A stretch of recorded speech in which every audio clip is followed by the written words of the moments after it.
Welcome back to another episode of the Archives with Adam and Fab. Today I have one of the most iconic 90s stars that you would see on one of the Saturday morning TV shows.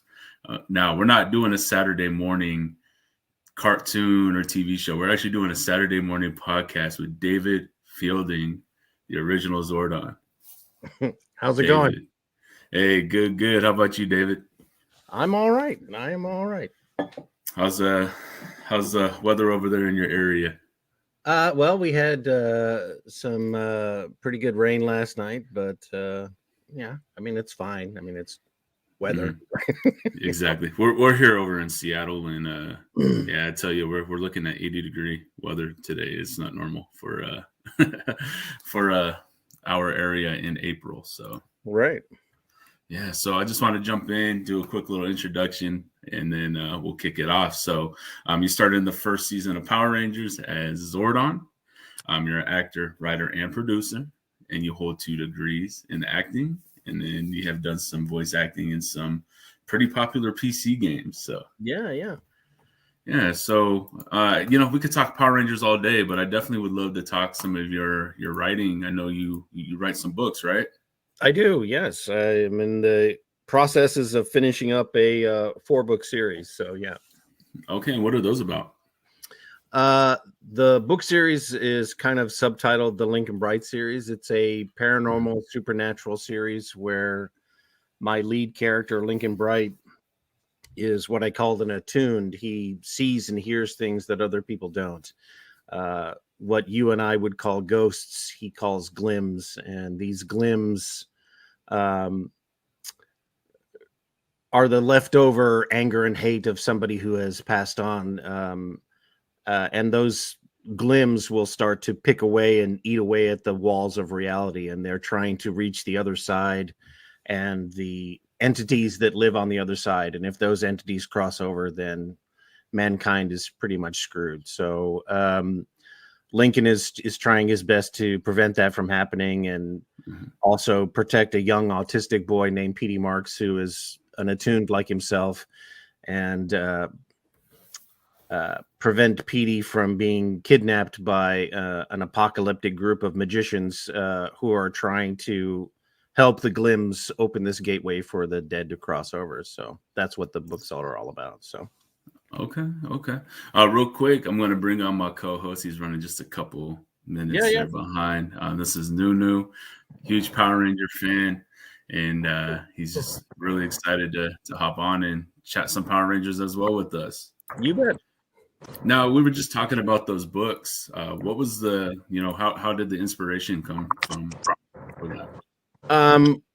The inspiration that really came out of a short story that I wrote because I was trying to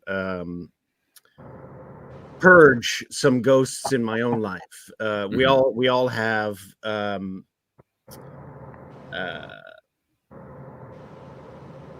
relationships that go sour or issues in our life that kind of hang around and haunt us. And so I was trying to think of a way to sort of talk about that and using the metaphor of ghosts and phantoms, but I didn't want to call them ghosts because there are 100,000 different kinds of ghost stories, and I didn't want it to be the same as anything else. So I was hunting around for a term that I could use to sort of change it and make it a little bit different, and that's when I hit upon the idea of limbs. Yeah, so the inspiration for those stories was about me trying to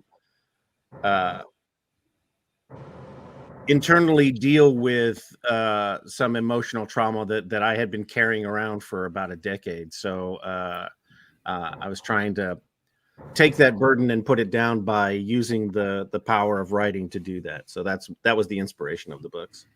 There you go. Some people have, the inspiration to write music, and it sounds like you've used your stories in just that books that you've written. Yeah, I mean, I think every writer at some point they're not, every story that is written is not just generally about the story that you read. there's always something behind it that has spurred the writer or the creator to tell it. And sometimes those are the best stories, when you read the story and you're like, oh, that was really great, and then you think about it and you're like, oh wait, it was about this. And then so it's always fun when you can do something like that. For sure. No, that's always, definitely a great thing. So you've done some voice acting. Obviously, you had a pretty iconic. Not in a very long while, but yes. How long would you say it's been? Oh gosh, 20 years. Wow. I think like about a decade ago, we did some voiceovers for a truck commercial that used a lot of the Power Rangers footage and stuff. But I mean, it would be nice to be able to do like a regular voiceover gig, but getting into that business and staying in that business, and it's very hard. I mean, it was hard to break into it when I was doing it, because audio engineers and producers like to use the same people over and over. And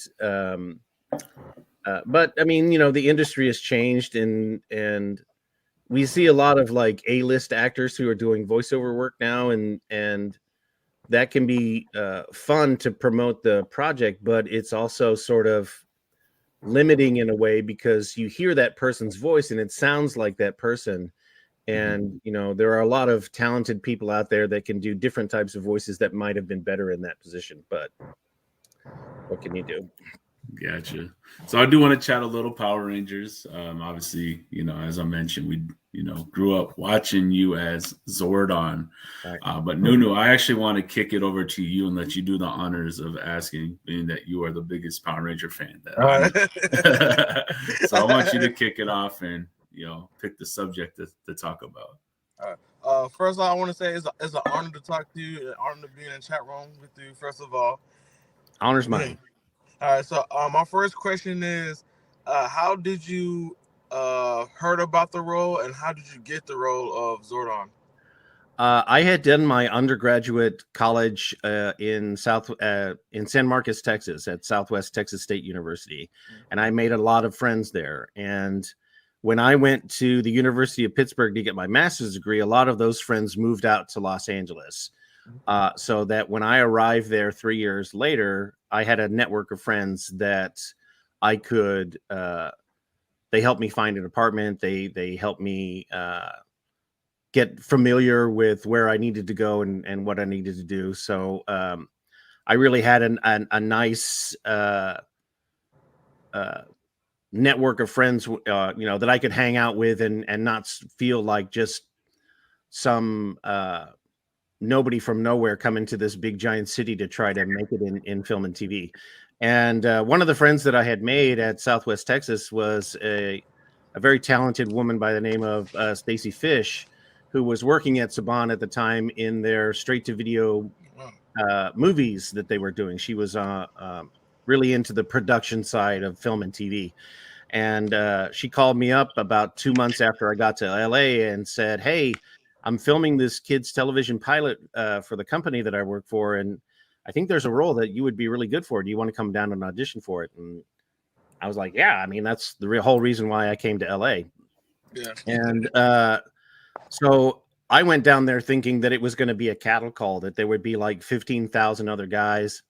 And I would read my lines in front of a camera, and then I would go home and I would never hear anything. But when I got down to the building that afternoon, it turned out it was just me and another guy. And they told us, we're going to cast it tonight, and are you available to film next week? So I understood right away that it was a very sort of unusual situation, that,